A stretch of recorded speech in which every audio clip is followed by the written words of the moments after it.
Hello there. At this stage of the solar cycle, I expect 10 meter to be heating up this fall. So I reached out to Radioddity and asked them if they could send me the new QT80 10 meter amateur radio to test for a review. And they did.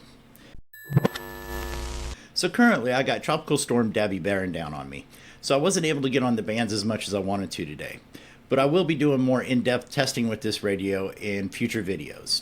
But I wanted to give a first impression of the radio and what I think of it. To start with, the case is a solid metal case. Does have a rigid plastic front bezel. A couple things that do worry me on it is the knobs feel just a little loose, and I just wonder how they're going to hold up over time. But they seem tight turning. They just wiggle just a little bit. Not what I'd really want.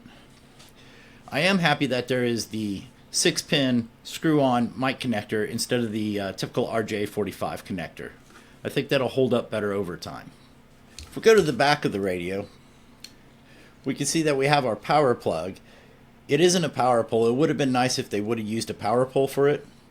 So you connect your coax, an external speaker, and then there is a port to connect a programming cable so you could program the radio using your computer, which is very handy, but it's not very complicated to use the knobs to program it.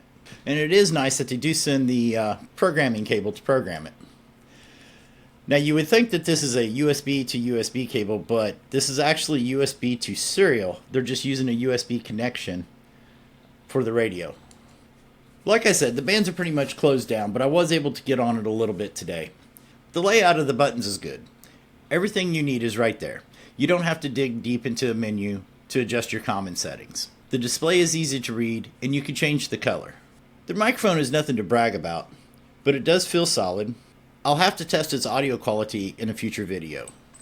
Now this radio is sold and shipped as a 10 meter amateur radio. But like a lot of the 10 meter imports, it can be modified to work in the CB band. It can also be modified to work in the 12 meter and 15 meter band, which I found very intriguing. To operate in the 11 meter and 12 meter band, you can make a change in the software. To add the 15 meter band, you do have to take the bottom off, and there is a jumper that you could switch from 1 to 2 to 2 to 3, and it'll open up the 15 meter band. I will be doing tests to see how well it transmits and make sure it's not a splatter box, but that's for the future video. So to recap, the construction is good, the quality seems nice, there's a few things I would have changed, but isn't there always? I am excited to see it work on 10 meters this fall.